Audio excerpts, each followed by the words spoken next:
Tu as une fiancée? Réponds vite. Si tu avais dit oui, je te suspends. Parce que moi je suis ta maman, je ne sais pas que tu as une fiancée comment. Il y a une fille avec qui tu causes. Dans les obscurités. La nuit. Vous, votre système, c'est maintenant la nuit. Vous êtes des sorciers? Mais je ne comprends pas cette génération. Pourquoi ils aiment causer la nuit?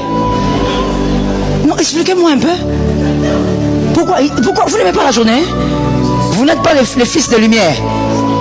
De toute la journée, tu verras deux êtres. Ils ne s'appellent pas.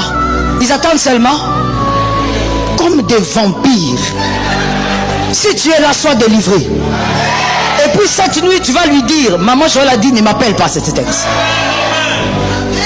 Je sais quelle façon de faire ça. Bon, l'autre a mari de nuit, non, entre nous soit dit. Comment vous allez faire pour ne pas rêver la femme de nuit? Parce que la nuit, vous ne faites que vous appeler. Et quand vous appelez, vous ne parlez même pas de la Bible. Même ta voix change. La voix des vampires. Ça va. Tu fais quoi? Qu'est-ce que tu veux savoir avec ce que je fais à cette heure-là? Osandoki? Même la voix, ça a été modifiée. Je voulais seulement t'entendre. M'entendre la nuit, papa. Entends-moi la journée. Mais c'est pas une blague. Il y a d'autres hommes qui sont sorciers. Appelez-vous la journée. C'est même, je crois que c'était aujourd'hui ou je ne sais plus quel jour. J'en parlais même avec mon mari. J'ai dit, mais cette génération est comment?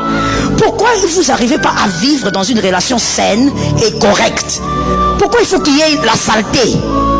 Pourquoi il doit y avoir des brèches Yamasumu? Parce que quelqu'un peut ne pas pécher mais ouvrir une brèche. Pourquoi vous ouvrez ça? Pourquoi vous invitez le diable? Vous voulez bien vous marier? Commencez bien. Non, cette amène n'est pas bien. Je rentre maintenant chez toi. Comme j'ai dit ça et comme tu as dit non sur l'estrade du Seigneur, s'il y a une relation et bébé. Ah mais attends, c'est faux. On ne ment pas Jésus. Hein. Là où elle est, ici. Lorsque vous avez des désirs, vous pouvez dire, moi, je suis convaincu que je serai béni quand j'aurai, je ne sais pas, 10 000 $ et j'irai dans tel pays. Ça, c'est votre désir, n'est-ce pas? Dieu peut passer par un frère, même à l'église. Il dit, frère, Dieu me convainc que pour l'instant, si tu as l'argent, ne voyage pas. Organise-toi ici. Toi, tu dis, non, non, non, ça c'est quel Dieu ça? Moi, j'ai déjà, d'ailleurs, j'ai même les billets, tout ça. Je dois partir parce que quand Dieu t'interdit, peut-être que là où tu vas, c'est là où la personne qui doit te détruire t'attend. Et quand on dit détruire, c'est pas que la sorcellerie, hein. C'est pas qu'un occulte. Ça peut être une personne normale, mais si cette personne te rencontre, son caractère, il devient ton ami, il te détruit.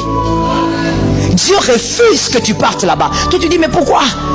Le voyage est une bénédiction. Frère, attention.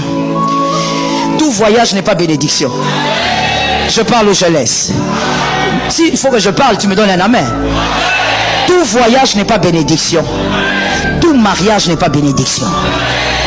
Tout travail n'est pas bénédiction. Rencontre, c'est mieux, c'est le bon mot. Rencontre les désirs de Dieu pour ta vie. Ça peut des fois être dur, mais si c'est Dieu, c'est mieux. Aide-moi à dire à 3 personnes, si c'est Dieu, c'est mieux.